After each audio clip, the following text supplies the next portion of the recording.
What's going on, everybody? Here in beautiful Goose Creek, South Carolina, chilling in the backyard. Pretty awesome place. And I'll talk to you today about two really important Supreme Court cases that are going to be decided on this week.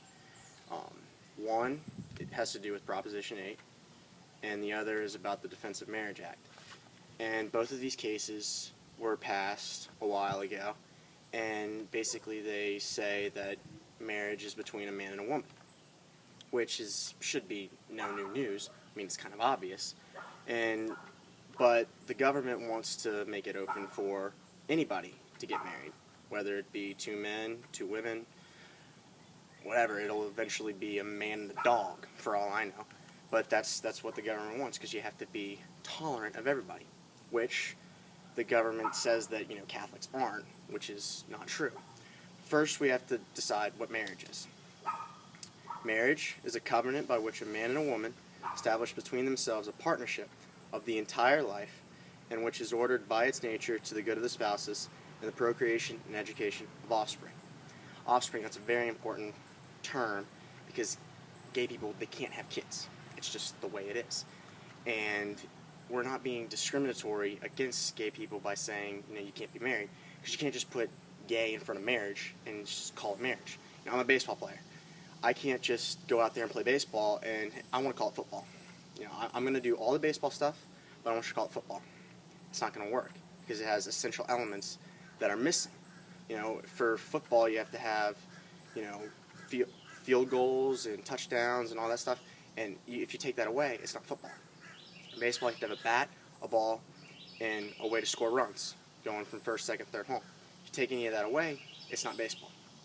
So for marriage, you can't take away kids. You have to be able to do the act of having kids.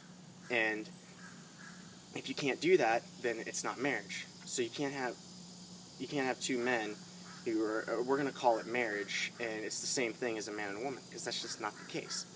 And the church isn't discriminatory against gay people. We accept all people the way they are, and I just want to let you know that we're not saying that they're going to be miserable the rest of their lives because they can't be married, they can't have sex, all this stuff. Let me tell you, you can't have sex unless you're married. That's one man, one woman. I am a 19-year-old sophomore in college. I'm currently discerning the priesthood, and there's a chance that I will never have sex in my entire life. I can tell you, if that happens, it'd be perfectly fine. I'd be a priest. I'd be serving everyone, all of God's people, and I would not be a miserable person. I can guarantee you that.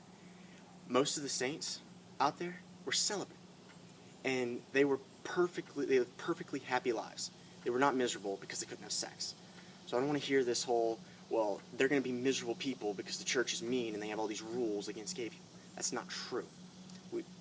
Gay people belong in a Catholic church because we'll be accepting of them. We're not going to discriminate against them. They just can't be married. Same way, if I was married and I wanted to cheat on my wife, would it be discriminatory against the church for saying, oh, you can't do that? No, that's not the case. So you need to pay attention this week to these cases, and because it'll be very important to see how the Supreme Court rules it. Because if they do overturn them and they allow, gay marriage, and it's going to create a whirlwind effect, and then it'll be more attacks on religious liberty. Because if I'm not supportive of that and I say, marriage is between a man and a woman, then they'll be like, oh, well, then you can't, that's awful, and you're a bigot and all this stuff, which is not true. I have my beliefs, and I know that I'm right because I know the truth. And there is one truth, and that if you don't believe in an absolute truth, then that goes into relativism, which we'll talk about another day. So thanks, and just pay attention this week to the rulings of DOMA and Proposition 8, because they're very important for the history of our country.